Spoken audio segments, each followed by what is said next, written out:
Halo, selamat datang di LS3 TV. Gimana kabar nih? Alhamdulillah sehat ya semuanya. Kembali lagi bersama gue dari LS3 TV, bersama gue Hendra dan Agung LS3 TV. Betul.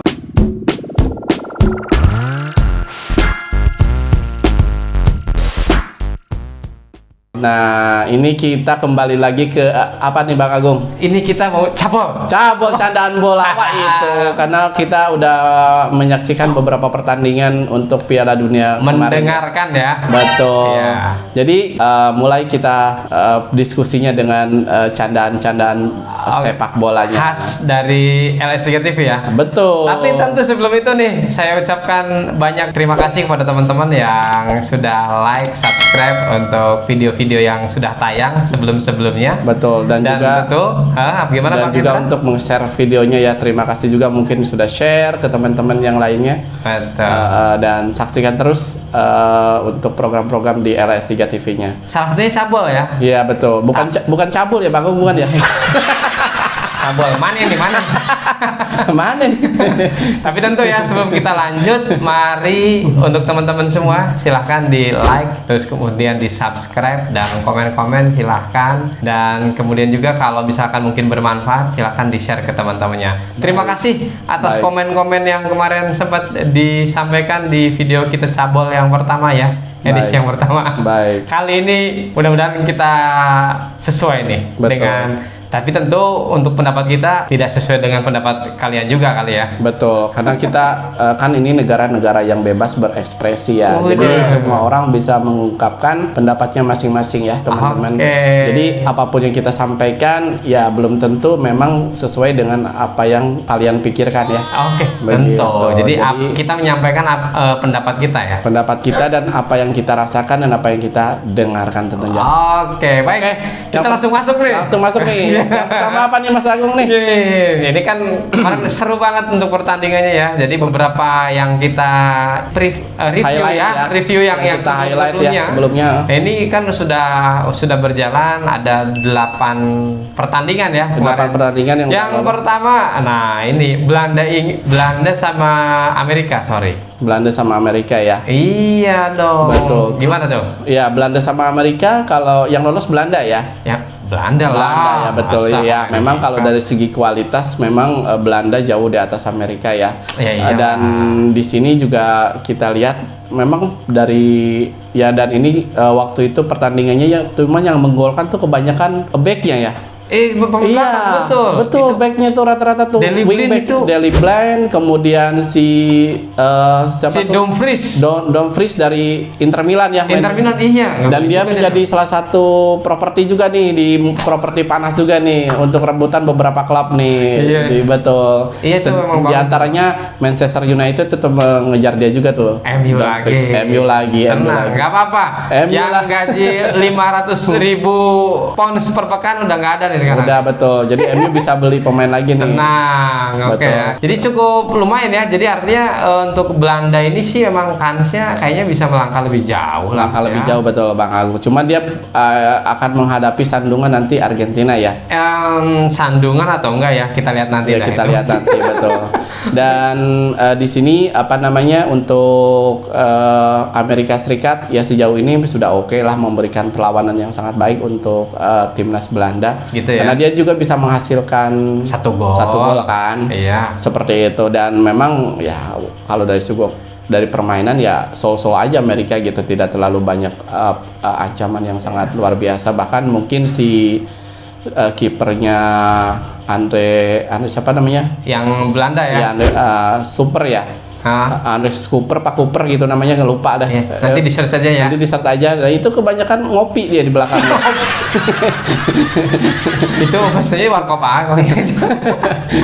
Kebanyakan ngopi kalau yang saya rasa. Jadi ya pertandingan wajar Belanda. Cuman memang ruh permainan Belanda di sini dilihat kebanyakan dari sayap seperti golnya, dan itu sisiran semuanya dari Memphis Depay ya. Memang sangat berpengaruh kalau Depay bermain itu apa ya, berasa lebih hidup aja gitu. Iya, jadi kalau Depay misalkan dia cedera atau mungkin sedang dicadangkan agak sedikit kurang atraktif gitu ya. Betul. Seperti mungkin di Brazil Neymar, kemudian di Argentina Messi. Iya, jadi berasa ada yang kurang aja. Iya, jadi kalau memang dia nggak main ya kayak ada yang kurang. Karena itu juga pun salah satu golnya kan dari Memphis Depay juga ya, dan 2 dari wingbacknya. Seperti itu. Dan itu untuk Belanda ya. Untuk Belanda ya. Jadi untuk Belanda kira-kira tebakan Bang Agung sampai sejauh mana nih? Ini kayaknya agak ini juga karena ya. banyak yang menjagoan sampai final nih. Kira-kira menurut dari LSG 3 TV sampai mana nih? Kayak sampai mana nih? Sampai mana? Ya sebenarnya begini, kalau Argentina lebih merata ya untuk Argentina ini. Jadi kita sekaligus saja mau bahas ya. Sekali kita bahas ya. Jadi mereka nextnya tuh ketemu Argentina. Iya. Nah, menang antara pertandingan antara Argen dan Australia. Australia sudah kita bahas ya. Ya sudah bahas ya. Itu Australia kan salah satu tim Asia ya. Jadi ya tidak AFC. Ya. Perwakilan AFC. Betul. Jadi tidak memberikan perlawanan yang sangat signifikan karena golnya pun bunuh diri juga ya. Iya betul. Jadi kan itu golnya semua dari pemain Argentina. Iya betul. Jadi cuman yang perlu di highlight memang Messi itu sangat luar biasa di pertandingan Australia kemarin. Dia bisa mengacak-ngacak pertahanan Australia dengan sangat bebas. Cuman sayangnya ini Lautaro Martinez nih lagi bau-baunya nih.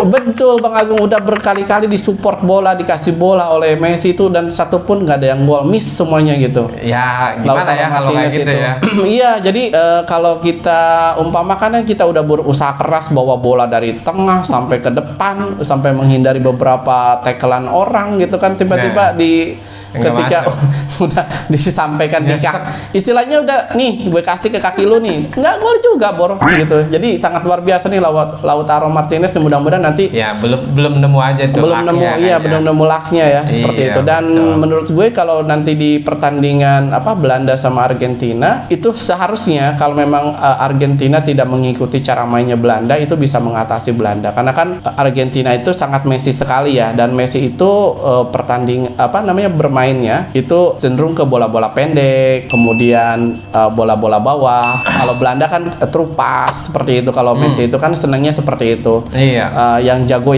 yang dia ahli itu seperti itu kan. Cuman cuman yang penting Argentina jangan mengikuti permainan Belanda yang sangat long ball, kemudian mainnya crossing.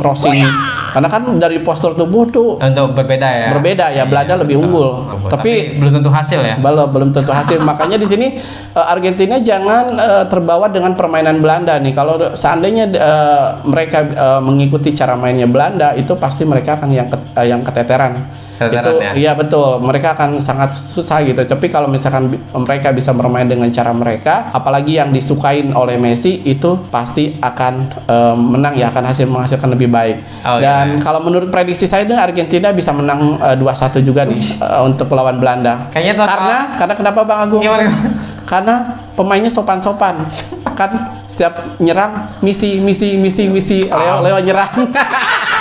Ada Lionel Messi. Iya. Lionel Messi ya. Iya. Dia sopan. Dia sih nyerang misi mas. Jangan terlalu sopan. Nanti kalau terlalu sopan banyak yang ngelunjak. Dan backnya juga kan ada siapa? Pendek. Jadi nggak bakal. Jadi back Belanda kan pendek ya. Iya. Matis Black. Nggak, yang satunya lagi yang di Liverpool. Ya pandai. Gue nggak nyambung ya. Iya. Oke. Itu untuk 2 pertandingan yang akan datang di 8 besar ya tadi ya. 8 besar. 16 besar dan 8 besar kita bahas. 16 besar 2 pertandingan dan menjadi 1 pertandingan di 8 besar ya. Betul. Kita bergeser nih ke pertandingan setelahnya, itu Inggris melawan Senegal dan satu lagi itu Prancis melawan Polandia. Nah, kita highlight untuk Polandia Prancis saja yang sangat karena kan itu pertandingan kalau menurut saya itu sangat luar biasa bertahan ya. Soalnya itu sebenarnya di Polandia bertahan, cenderung bertahan, betul. Cenderung bertahan Polandia itu. Cuman di sini Prancis di mana banyak create-nya tuh dari yang pertama tuh dari Kylian Mbappe. Dia menyisir sayap-sayap Polandia itu. Iya betul, dan kecepatan itu sangat luar biasa ya. Kylian Mbappe itu tidak ada yang bisa menghentikannya. Bahkan itu ada si backnya itu Michael Keess ya. Nah, itu sampai patah pinggang itu kalau digocek-gocek sama Mbappe. Ingat waktu Pandek digocek sama Sancho tuh. Nah, seperti itu tuh, patah pinggang tuh. Patah-patah. Ya, patah-patah tuh digocek-gocek Mbappe. Dan yang saya salut ini untuk Giroud tuh ya, Olivier Giroud dari AC Milan tentunya. Nah, ini dia sangat cerdas sekali, pemainnya sangat cerdas sekali. Dia tuh beberapa kali peluang yang diberikan oleh Mbappe tidak dapat gol, cuman di pas peluang berikutnya diberikan assist oleh Mbappe, dia geser-geser bolanya dan dia bisa menciptakan sebuah ruang dan itu gol. Itu sangat cerdas sekali. Saya ingat waktu kalau tidak salah itu pertandingan AC Milan melawan Liverpool yang dulu 2-1 ya, 2006 ya. Nah, itu Inzaghi ya. Jadi dia geser. Tipikalnya tuh cari-cari geser-geser dan gol. Jadi sebenarnya kalau kita ngomongin Oliver Giroud ini kan lebih kepada dia cenderung ke pemantul ya. Jadi dia sebenarnya kalaupun dia nggak cetak gol, dia sebagai pemantul, bola diumpan ke dia bisa menarik back ke lawan, dia bisa passing lagi ke temannya nih. Betul. Jadi kan dia memberikan setidaknya udah ngebuka ruang dulu, dan mungkin temannya nanti yang bisa manfaatkan. Betul. Seperti di Piala Dunia sebelumnya 2018 itu dia 1 gol pun tidak dia cetak, bahkan kayaknya shot on targetnya aja nggak ada tuh. Tapi dia bisa juara Piala Dunia itu kan luar biasa sekali kan. Tentunya selamat juga nih untuk Olivier Giroud ini menghasilkan sudah melampaui golnya Thierry Henry. Iya, dia 50 berapa tuh? 52 gol. Kan. Kalau Henry itu hanya 51 ya. 51 betul. Gitu. Jadi dia udah ini top skor sepanjang masa Prancis. Mungkin nanti akan dikalahkan sama Mbappe mungkin ya, kalau Mbappe-nya cuma 52 aja. Iya, 52 bisa kesalip nantinya. Gitu ya. Iya. Oke, itu untuk pertandingan Poland ya. Jadi Poland sebenarnya karena dia cenderung bertahan sih. Iya, cenderung bertahan, tapi ketika dia sudah kebobolan dia tambah bingung. Tapi ya udahlah. Itu kan kalau Poland lebih ke lebih ke Lewandowski aja seperti jadi pemain tengah sama pemain belakangnya ya keteteran juga kalau diserang bertubi-tubi oleh Mbappe dari sayap kanan, terus di sayap kirinya ada Dembele. Jadi ini sayap-sayap yang sangat lincah sekali, dan yang perlu saya acungi jempol juga di highlight ini Adrien Rabiot ya. Dia sangat luar biasa memutus serangan balik dari Polandia ya. Dia sangat memutus itu, nggak tahu ya kenapa Adrien Rabiot ini kalau di negara itu sangat luar biasa sekali ya. Juga membela negara. Betul, beda dengan kalau nyonya tua kan gimana ya? Udah terlalu tua kali ya. Harus diganti ke yang mudaan ya nyonyanya ya. Kali gajinya kurang gede kali. Betul, gajinya kurang gede. Kalau Italia kan kecil-kecil. Oke. Itu untuk Prancis ya. Untuk Prancis dan yang perlu highlight juga ini golnya Kylian Mbappe ini sangat luar biasa. Bahkan ada yang menghitung ini 47 km per jam dari jarak 16 meter ya. Jadi sangat cepat sekali ya. Jadi golnya itu sampai dicecep, ibaratnya kalau sudah dicecepkan gitu. Sampai mungkin kalau jaringnya kurang kuat itu bisa tembus itu. Luar biasa tuh golnya tuh. Dua-duanya tuh sangat luar biasa, golnya fantastik gol ya. Ya pokoknya dengan segala kisahnya Kylian Mbappe, tapi yang jelas dia masih berprestasi, bisa cetak gol yang baik penting, untuk negaranya ya. Yang penting egonya jangan seperti seniornya yang lain. Betul. Jangan egonya tolong diturunkan sedikit, dia akan menjadi sesuatu lah. Betul. Dan nanti Prancis ketemu nanti di pertandingan sebelahnya itu kan ada Inggris dan Senegal itu. Senegal ya. Lumayan. Jadi artinya Senegal pun kan cukup seru juga sebenarnya, tapi ya kita tahu Inggris lah.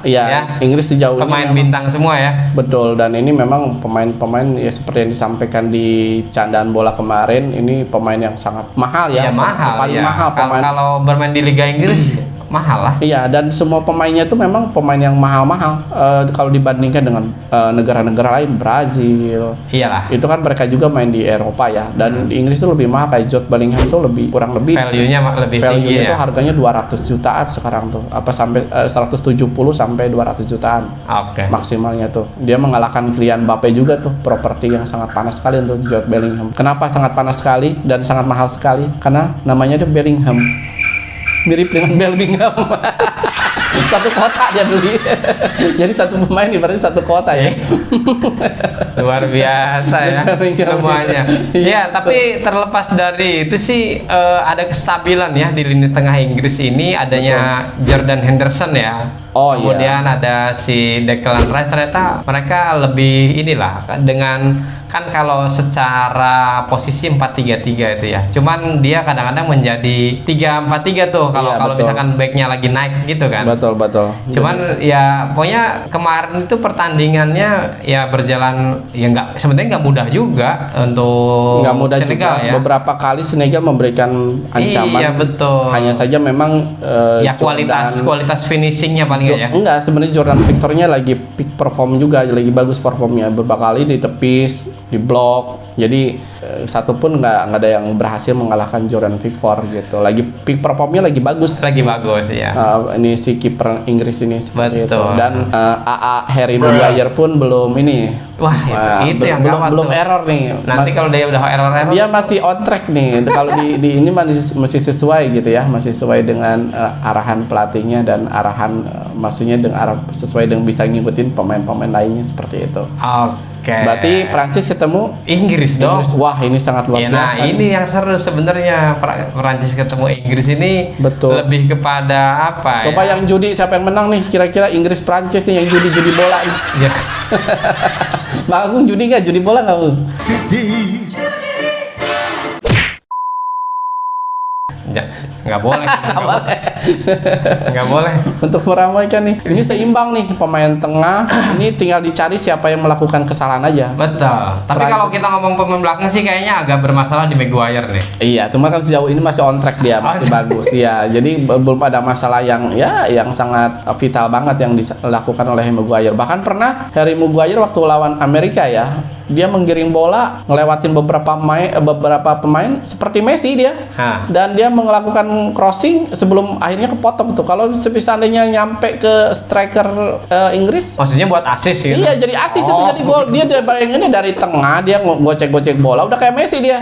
Luar biasa kan, seorang back bisa ngelewatin 1, 2, 3 orang pemain. Ya, tapi emang itu satu permasalahan sih kalau di Inggris ini untuk Maguire itu sendiri. Tapi ya ketemu Prancis ngeri-ngeri sedap nih. Iya betul, ngeri sedap. Ya tinggal bagaimana kefokusan sayap-sayap, back sayapnya dari dari Inggris bisa menahan Kylian Mbappe dan Dembele yang memang lagi cepat banget. Iya nih. Gitu. Memang kalau kita lihat untuk negara-negara yang lolos itu salah satu winger-winger yang cepat itu. Betul, dan untuk Kylian Mbappe dan Dembele ya. Betul. Lagi luar biasa nih, lagi cepat, dan di tengahnya pun kita seimbang ya. Ada Declan Rice kalau di Inggrisnya untuk gelandang pertahannya. Ada Henderson juga ada, meskipun dia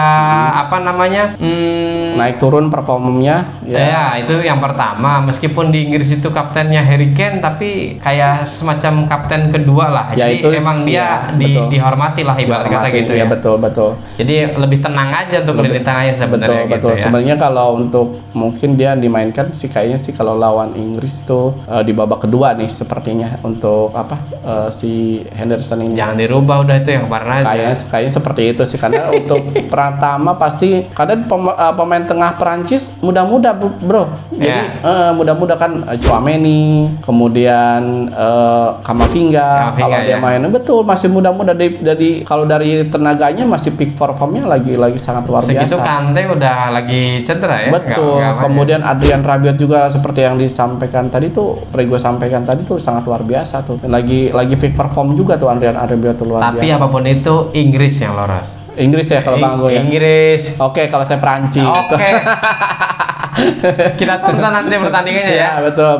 Oke, itu untuk 2 pertandingan di malam keduanya kalau tidak salah, dan menjadi 1 pertandingan yang menghasilkan Inggris dan Prancis akan bertempur ya. Betul. Untuk menuju ke semifinal. Betul. Dan selanjutnya nih, ada yang kalah terhormat. Oke, Jepang itu sendiri dan melawan Kroasia ya. Aduh, iya betul. Saya nonton tuh babak pertama. Dengerin. Ya, dengerin, benar. Ya, menyimak di aplikasi tuh. Oke. Ya, jadi luar biasa tuh. Jepang tuh sebenarnya punya permainan ya, dan ingin menangnya tuh kelihatan gitu. Dia sayapnya sangat luar biasa, merepotkan. Sebenarnya kalau Kroasia itu menang hoki, bener. Seperti yang disampaikan. Kali ini hoki ya. Hoki dia bener. Tapi memang sering hoki. Sering hoki gitu. Dan memang salah satunya mungkin dari experience atau pengalaman mereka untuk bermain di Eropa dan mungkin untuk di turnamen itu kan Kroasia lebih sering. Iya, jadi betul. bisa berarti mentality ya. Mental. Iya, lagi ke mental ya. Karena di Jepang setelah unggul 1-0 itu kelewat si Maeda nih. Dia nggak lama kebobolan kan 10 menit kemudian kalau di babak berikutnya. Jadi menit 53 kalau. Padahal Jepang tuh sangat rapi ya, mainnya rapi, bagus. Lawan Kroasia itu sangat nggak ada yang miss lah. Makanya yang agak kurang ini sebenarnya itu Jepang itu untuk yang lawan Spanyol itu bagus itu. Jadi harusnya dia gebrak dulu gitu loh. Betul. Gebrak habis itu ibarat kata grendel dah gitu kan. Iya, cuman mungkin kurang fokus, dia terlalu percaya diri bahwa dia bisa mengalahkan Spanyol dengan cara seperti itu, pengen coba rubah taktik mungkin. Betul. Dan mungkin maunya lebih cepat aslinya, cuman ternyata ceritanya berbeda ya. Memang gol sih itu di menit ke-44-nya kan. Iya. Dan memang pengalaman lagi-lagi ketenangan dari sebuah tim itu bisa menunjukkan hasil yang berbeda juga. Seperti golnya itu kan Ivan Perisic ya yang golin ya. Betul. Dengan crossing yang sangat cantik sekali dari Dejan Lovren ya, pemain Kroasia. Dejan Lovren. Iya betul. Nah itu dia memberikan crossing yang sangat cantik dan diselesaikan pun dengan manis oleh Ivan Perisic. Dan sampailah titik perpanjangan waktu, nggak ada gol juga, dan penalti. Nah, ini permasalahan untuk Jepang di adu penalti ini. Betul. Mentalnya kena, dia ditahan loh 3 kali tuh. Iya betul, tiga tenang. Betul, mentalnya yang sekali-kali berbicara tuh mental dan ketenangan seorang kiper juga. Kiper Kroasia ini sangat luar biasa. Memang dia salah satu kiper yang bagus juga, berkali-kali di klub bisa menggagalkan tendangan penalti ya kalau untuk Kroasia ini. Betul. Jadi sekali lagi dia mentalnya memang sudah teruji kalau Kroasia ya, dan Modric yang tengahnya itu udah teruji semuanya gitu. Sudah teruji, cuman yang mungkin harus diuji lagi untuk kebugarannya nih. Udah tambah tua banget tuh. Iya, kalau udah selesai generasi ini di generasi berikutnya nggak bisa diandelin lagi tuh kayak Modric, Ivan Perisic. Modric udah 38 tahun buset. Iya, terus Brozovic itu nggak bisa nggak bisa diandalinkan lagi untuk next turnamen lagi. Turnamen tahun-tahun berikutnya ya. Iya, turnamen berikutnya. Modric aja udah 39 atau 30. 38 ya, segitu ya. Udah tuir lah. Iya. Dan berlanjut ke pertandingan berikutnya itu kan untuk Korea dan Brazil ya.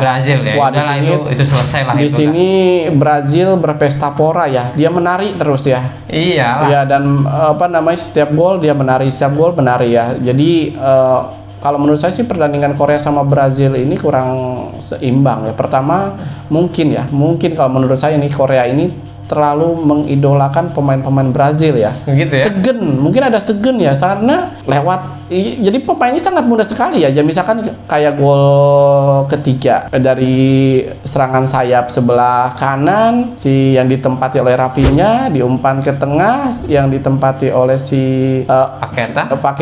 Vinicius dulu ke seberang Vinicius. Ke Neymar crossing crossing ke Vinicius crossing ke tengah, gol.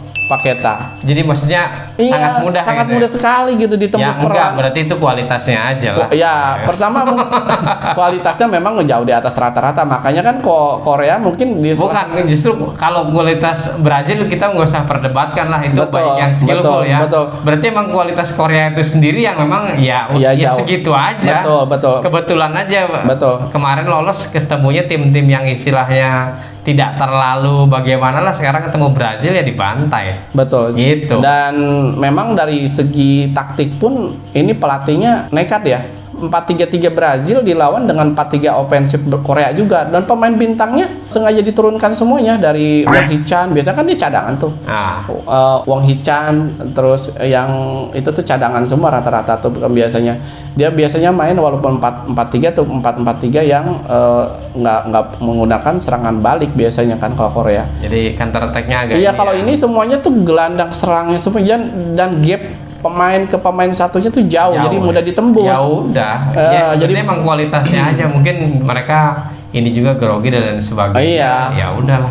Iya, dan mungkin mereka agak yakin nih waktu uji coba kan cuma kalah 1-0. 5-1 bro, 5-1 yang waktu di bulan Juli ini. Dan Song Heung-min pun ya seperti segen ke Neymar, sampai padahal dia tuh waktu itu top skor kan di Liga Inggris, tapi dia sampai bilang apakah Neymar ini kenal sama gue nggak ya gitu. Sampai ada diwawancara seperti itu. Makanya pas ketika dia main lawan Brazil kemudian dia tukeran kaos tuh dikasih baju Neymar tuh sangat happy sekali. Jadi itu mungkin kebiasaan orang Timur merendah. Iya betul, itu kebanyakan orang Timur seperti itu mungkin ya. Seperti Jepang itu kan kalau kalah pun ya pelatihnya tuh sampai turun ke lapangan, ke tengah lapangan, terus dia membungkuk hormat untuk meminta maaf dan memberikan hormat kepada penonton yang telah memberikan dukungan kepada dia, langsung jauh-jauh dari Jepang datang ke situ. Gitu. Dan ya untuk berarti Asia selesai ya, habis. Asia selesai ya, nggak ada wakil lagi. Australia kalau kita bicara Brazil, Kroasia, udahlah itu nggak usah dibahas, pasti selesai itu. Iya, betul. Ya, nggak usah dibahas, itu selesai pasti itu. Harusnya secara kualitas ya, kalau memang harusnya selesai. Kalau memang Neymar itu bisa fit kemarin lagi, terus keegoisan pemain-pemain bintangnya, karena setelah unggul 4-1 mereka pada egois ya, ingin ngegolin sendiri ya. Iya. Lumayan kan mencatatkan namanya. Apapun siapapun lawannya kan kita bermain di Piala Dunia. Iya. Jadi ingin ngegolin semua nih, sampai dari backnya luar biasa. Dan yang tadi malam nih kejutan juga nih. Jadi betul. Spanyol ini ternyata sangat disayangkan sekali. Harus angkat koper dan kalah 3-0. Lewat adu penalti pula itu juga 3-0. Ya memang permasalahan kalau di Spanyol kita sama-sama tahu sudah tidak ada goal getter ya. Kita tidak berbicara lini belakang dan lini tengah, itu udahlah. Kalau Spanyol pasti dia senang bermain bola dengan tiki-takanya itu ya lama-lama. Hanya tapi saja kan target man-nya itu sendiri nggak ada dan nggak ada solusi kayaknya. Ya di sini bertahan yang sangat cerdas dari Maroko sebenarnya ya, karena mereka bisa menumpuk pemain di tengah sehingga terus rapat sehingga pemain-pemain Spanyol itu tidak bisa berkembang untuk memberikan bola-bola pendek seperti itu. Walaupun dia memberi banyak sekali bola-bola pendek, tapi jarak jauh semua tendangan yang mengarah ke gawangnya. Tidak ada yang menembus. Ya intinya dia nggak bisa nembus ya. Betul. Bisa nembus. Karena di tengahnya itu penuh padat gitu ya, dipadatin semua ininya dan ya hebat juga nih si Bono ya, kiper Sevilla. Betul. Mungkin kan dia biasa ketemu itu. Iya biasa ketemu ya. Jadi mungkin dia udah tahu nih tendangan sini kemana, udah kebaca ya. Mungkin udah dipelajari juga kalau misalkan itu memang goals yang sudah dirancang nih, goals yang memang berhasil itu tujuannya untuk menang seperti itu, mengharapkan adu penalti seperti itu kayaknya. Ya karena mungkin mereka sebenarnya mungkin ya kualitasnya nggak sebagus itu juga ya untuk mereka bisa cetak gol ya untuk Maroko. Tapi mungkin apa yang mereka kerjakan mengikuti instruksi pelatih ya mungkin sampai dengan mereka bisa menang 3-0 itu ya udah sesuai lah gitulah. Iya itu. Tapi apapun itu mencetak sejarah ya. Betul, sejarah untuk Maroko, untuk Afrika ya. Selamat untuk Maroko khususnya. Kalau untuk Afrika kan Senegal sampai perempat final waktu 2002 tuh. Dan untuk saat waktu zaman El Hadji Diop ya. Iya. Nah itu bagus juga tuh Senegal tuh. Sekarang Maroko ya. Maroko ya sampai ke perempat final. Coba nanti dia sudah akan ditunggu nanti nih. Betul. Melalui pertandingan berikutnya yang menang besar nih. Menang besar nih. Dan ini salut untuk Fernando Santos yang mencadangkan Cristiano Ronaldo. Iya. Jadi Ronaldo itu sadar diri sekarang ya, jadi cadangan ya. Jadi sekarangnya anak muda berbicara nih, namanya Gonzalo Ramos ya. Iya betul. Yang dia memberikan hat-trick perdana nih di pertandingan ini. Di hajatan bola dia sekarang ya. Betul, itu hat-trick perdana nih. Jadi dia sangat luar biasa sekali. Salah satu pemain muda dan itu salah satu properti panas juga, banyak yang memperebutkan. Di antaranya sekali lagi MU memperebutkan juga, entah MU itu mengambil siapa ya, semua MU lah pokoknya mah. Semua MU ya. Tapi entah siapa yang dibeli tuh tiba-tiba siapa gitu ya.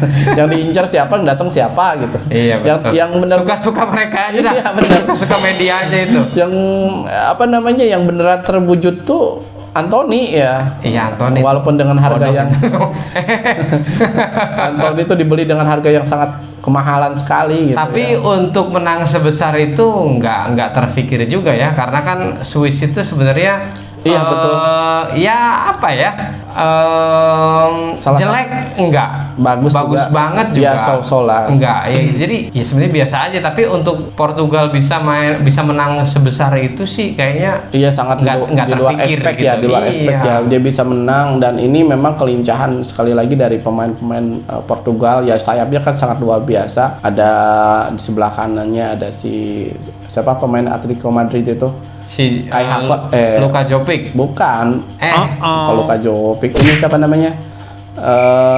Pemain yang mau dijual ke MU juga tuh. Iya. Tuh. Ya sebelah kirinya ada Rafael Leo ya. Ya Leo. Jadi ya Leo pelari-pelari semua. Jadi dan di depannya pun Gonzalo Ramos dengan santainya bisa mencetak gol. Mencetak gol. Jadi karena memang dia sangat ini pemain ini goal getter banget. Jadi crossing goal. Jadi ya kebetulan mungkin lawannya Swiss juga ya. Ya sebenarnya kan backnya lumayan bagus juga ya.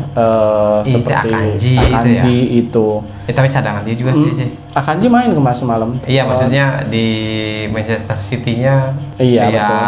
Iyalah betul. Itulah. Jadi tapi ya itulah hasil sepak bola tidak bisa dikira-kira. Betul. Dan Portugal nanti mungkin akan menantang ya, dia akan ketemu Maroko ya. Iya. Dan kalau memang Maroko bisa mengpressure lagi Portugal, kemudian adu penalti. Wah, seru lagi nih. Seru nih. Cuman sih kalau secara ini harusnya sih Maroko selesai ya. Cuman ya kita lihat lah, karena kadang-kadang keajaiban atau kejutan itu mungkin yang tadinya kalau kemarin misalkan Spanyol itu menang, berarti kejutannya sudah selesai, tidak akan ada kejutan gitu. Ternyata masih ada kejutan nih, dengan Spanyol itu kalah, ada kejutan Maroko lolos, dan mungkin akan ada kejutan lagi di pertandingan berikutnya. Tapi mungkin karena ya kita nggak tahu lah itu. Kalau mungkin kita melihat pertandingan misalnya Belanda sama Argen itu lebih cenderung keimbang lah ya, maksudnya berimbang dari sisi kualitas pemain dan pelatih. Mungkin Inggris Prancis lebih imbang juga. Kemudian nah ini memang yang agak sulit mungkin ditebak itu Portugal dan Maroko. Kalau Brazil sama Kroasia itu kayaknya sih selesai ya. Harusnya selesai Brazil. Ya, itu aja mungkin Bang ya dari ulasan kita ya, pertandingan yang yang sudah dilalui di 16 besar, dan sekarang preview atau tebakan kita pun sudah disampaikan. Siapa yang iya betul, ini kan baru prediksi. Betul. Ya pokoknya mah itu mungkin keinginan kali ya. Keinginan kita yang menang siapa kali ya. Oh betul. Atas dasar kualitas pemain dan lain-lain gitu ya. Betul. Mungkin Bang udah ada prediksi di final siapa nih? Di final Inggris kayaknya nanti. Inggris ya. Tinggal nggak tahu nih. Karena nanti kan disilang nih. Misalkan dari pemenang Pemenang yang Belanda. Yang Belanda itu ketemunya yang ini ya. disilang jadinya. Brazil Kroasia ya? Iya, disilang. Gitu? Betul, disilang. Gitu ya? Iya. Ya Jadi udah. Belanda bisa ketemu Brazil Atau Argentina Brazil. atau Argentina Brazil tuh Iya. nantinya. Jadi Ya banyak kemungkinan kayaknya banyak itu yang susah kemungkinan. ditebak itu Perancis Inggris siapa ya? tapi yang saya yakin ya mungkin salah satunya Eropa dan Amerika Latin yang Oke lah, kita tunggu ya. Kayaknya kalau Ya, Amerika Latin kayaknya Brazil ini. ya kalau nggak Brazil Argentina. Iya. Kalau aduh. Gak bener nih. Kalau Argentina kan seperti saya sampaikan tadi kan banyak pemainnya pasti misi-misi. Oke, Iya. siap. Dan ini dua Leo ya. Iya. Lionel Scaloni sama Lionel Messi. Iya. Jadi ya siapa dua Leo ini yang bisa membawa sejarah untuk Argentina. Oke, Betul. baik teman-teman ya. Itu apa yang kita sampaikan terkait dengan cabul untuk Saat ini ya. edisi kali ini ya. Sekali ini ya. Jadi ada pertandingan kemarin 16 besar masuk ke 8 besar. Semoga bisa disimak untuk informasi yang saya sampaikan, dan kalau mungkin ada yang kurang-kurang teman-teman bisa searching dan kasih tahu di kolom komentar. Baiklah, dan tentunya kita mengingatkan selalu jangan bersyukur, jangan lupa untuk bersyukur. Oke, baik. Kurang ini kayaknya ya, kurang kompak ya, kurang Iya, kompak ya. betul. Yang terakhir dari LS3 TV, tetap Bersyukur. Gue Hendra dari LS3 TV. Dan Agung LS3 TV. Bye-bye. Sampai